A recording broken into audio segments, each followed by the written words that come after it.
महिलांच्या सुरक्षिततेसाठी CCTV कॅमेरे झाले, स्ट्रीट लाईट झाले, बचत गटाची व्यवस्था करेल।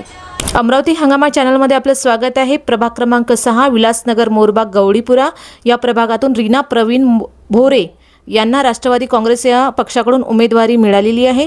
तर चला आपण त्यांच्याशी चर्चा करूया, त्यांची प्रतिक्रिया जाणून घेऊया। मॅडम, तुमचा परिचय?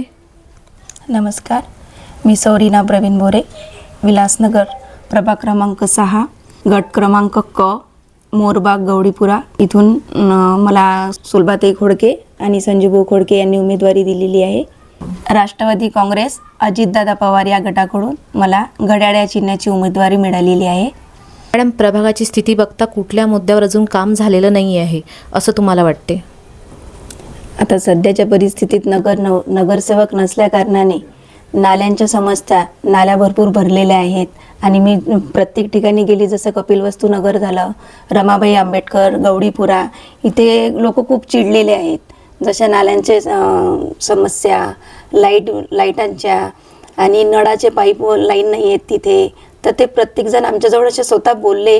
त्या कारणाने मी सगळ्यात जास्त प्रयत्न सुलभाताईंच्या मार्फत निधी घेऊन ते करण्याचा प्रयत्न करेल। जर मॅडम तुम्ही यावेळेस नगरसेवक बनून निवडून आल्या तर महिलांच्या विकासासाठी कोणत्या योजना आणणार? जर मी नगरसेवक झाले, जनतेने माझ्यावर विश्वास ठेवला, तर सर्वप्रथम मी महिलांच्या सुरक्षिततेसाठी CCTV कॅमेरे झाले, स्ट्रीट लाईट झाले, बचत गटाची व्यवस्था करेल, याकडे सगळ्यात जास्त भर राहणार माझा। यावेळेस जर मॅडम तुम्ही नगरसेवक बनून निवडून आल्या तर प्रभागाच्या विकासासाठी कोणत्या उपाय योजना कराल? माझ्यावर जर जनतेने विश्वास ठेवला आणि मला नगरसेवक केलं तर आमच्याजवळ काही पद नसतानाही आम्ही भरपूर काही सुलभाताई खोडकेंच्या मार्फत भरपूर काही कामं केलेले आहेत। नगरसेवक असल्यावर आम्ही अजून प्रभागासाठी निधी आणू शकतो आणि भरपूर काही कामं करू शकतो। जसे श्री संत गजानन महाराजांच्या मंदिराचं शेड झालं, शिवमंदिराचं काम आता ताईकडे निवेदन दिलेलं आहे आम्ही, विहाराचं काम झालं, असे भरपूर काही काम ताईने केलेले आहेत। आणि आता जसे नालीचे काम झाले, रोड रस्त्यांचे कामं, ते प्लेविंग ब्लॉक लावणं झालं, हे सगळं काम आम्ही ताईंच्या मार्फत करून देऊ। मॅडम, या प्रभागामध्ये सर्वात जास्त स्लम एरिया आहे आणि झोपडपट्टी एरिया आहे, तर त्याच्यामध्ये काही लोकांना राहायला व्यवस्थित घरं नाही आहे तर त्यांची घरं पडकी आहेत आणि त्यांना आवास योजनेचा कुठेतरी लाभ मिळत नाही आहे, कारण त्यांच्याकडे PR कार्डसुद्धा अवेलेबल नाही आहे। तर तुम्ही निवडून आल्यावरती कसं त्यांना सहकार्य करणार?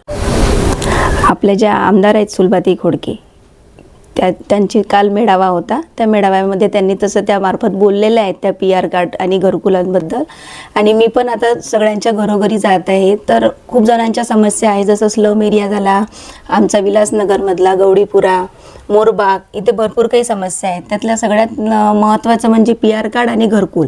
बरेच जण आमच्याजवळ असे बोललेले आहेत की तुम्ही ते करून द्या आम्हाला, तर आम्ही त्यांना आश्वासन देते सुलभाताईंच्या मार्फत मी सगळ्यात पहिले PR कार्ड आणि घरकुल हे काम करून देणार त्यांचं।